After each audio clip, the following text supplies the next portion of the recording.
राधे राधे दोस्तों आज हम बात करेंगे पत्नी को पति के पैर क्यों दबाने चाहिए, उससे पत्नी को या घर वालों को, परिवार को क्या लाभ होता है। तो आइए बात करते हैं। अक्सर हम लोगों ने देखा है, सभी ज़्यादातर फ़ोटोज़ में होता है कि माँ लक्ष्मी हमेशा विष्णु भगवान के चरणों में बैठी रहती है और उनके पैर दबाती रहती हैं। दोस्तों, हर किसी की चाह होती है कि घर में कभी भी धन धान्य लक्ष्मी की कमी महसूस ना हो, ना ही कोई काम रुके, अपने सुख समृद्धि और धन की घर में कभी कोई कमी ना हो। ये हर किसी की चाह होती है और क्योंकि इसी से लक्ष्मी के बिना जीवन यापन होता ही नहीं, इसीलिए हर किसी की चाह होती है और होनी भी चाहिए। तो लक्ष्मी की प्राप्ति के लिए भगवान विष्णु का प्रसन्न होना अत्यंत आवश्यक है। अब क्योंकि माता लक्ष्मी जो है वो भगवान विष्णु की अर्धांगिनी है, उनके चरणों में रहती है हमेशा। वो ज़्यादातर आप देखते होंगे फ़ोटोज़ में कि हमेशा उनके चरणों में बैठी रहती है, चरण उनके दबाती रहती है। तो उनको प्रसन्न के लिए विष्णु का प्रसन्न होना बहुत ज़रूरी है। इसीलिए घर के जो विष्णु माने जाते हैं वो एक पति को घर का बड़ा माना जाता है और पत्नी उनकी दासी की तरह, एक तरह से पत्नी जो है वो पत्नी का फ़र्ज होता है, दासी नहीं कह सकते हम इसको। पत्नी उनकी जीवन साथी होती है और हमारे पौराणिक मतों के हिसाब से पत्नी को पति की सेवा अवश्य करनी चाहिए। अगर जिस घर में कोई भी पत्नी नित्य प्रतिदिन अपने पति के पैर दबाती है तो उस घर में कभी भी धन धान्य की कमी नहीं होती।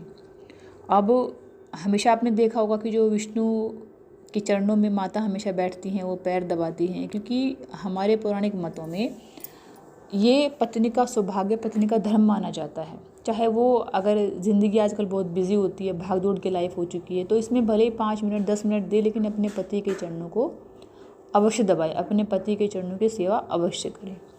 जिस घर में हमेशा ऐसा होता है कि पत्नी पति की सेवा करती है, ख्याल रखती है सुख दुख का, हर चीज़ का, पैर दबाती है, हर तरह से सेवा करती है, उस घर में कभी भी धन धान्य की कमी कभी नहीं होती। हमेशा लक्ष्मी का आवागमन होता ही रहता है, क्योंकि जहाँ पे सेवा भाव होता है जिस घर में, वहाँ पर धन की कमी, लक्ष्मी कभी रुष्ट हो ही नहीं सकती। अब ये हम ऐसा क्यों मानते हैं, इसके पीछे भी एक पौराणिक मान्यता है। क्योंकि पुरुष के पैर में हमेशा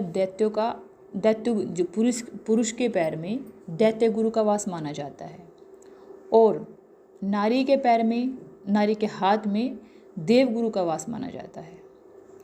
तो जिस तरह अभी मैंने क्या कहा कि पुरुष के पैर में दैत्य गुरु और नारी के हाथ में देव गुरु का वास माना जाता है। तो जैसे ही नारी के हाथ पुरुष के पैर को दबाएंगे तो हमेशा घर में धन धान्य की कमी कभी नहीं होती है। तो अब उसमें एक तो जो विष्णु की पत्नी है वो अर्धांगिनी तो है ही, तो हमारे जो नियम हैं समाज के बने हुए हैं कि भले ही वो लक्ष्मी माता हो, विष्णु की पत्नी हो, लेकिन है तो पत्नी विष्णु की अर्धांगिनी है। तो जो हमारे पौराणिक नियम बने हुए हैं उनके हिसाब से एक पत्नी के अंदर पति के लिए सेवा धर्म का भाव होना अत्यंत ही आवश्यक माना गया है। इसी से घर की वृद्धि होती है। अब जो है वही अभी मैंने बताया कि जिस घर में प्रतिदिन सेवा होती, भले वो 5 मिनट हो 10 मिनट हो, लेकिन वो होनी चाहिए। इससे हमेशा उस घर पर माँ की कृपा बनी रहेगी, माँ कभी रुष्ट नहीं होती। तो दोस्तों, उम्मीद है समझ में आया होगा आपको मैं क्या कहना चाहती हूँ कि पति की सेवा क्यों हमारे समाज में सर्वोपरि मानी जाती है और पत्नी धर्म क्या होता है एक पति के लिए। राधे राधे दोस्तों।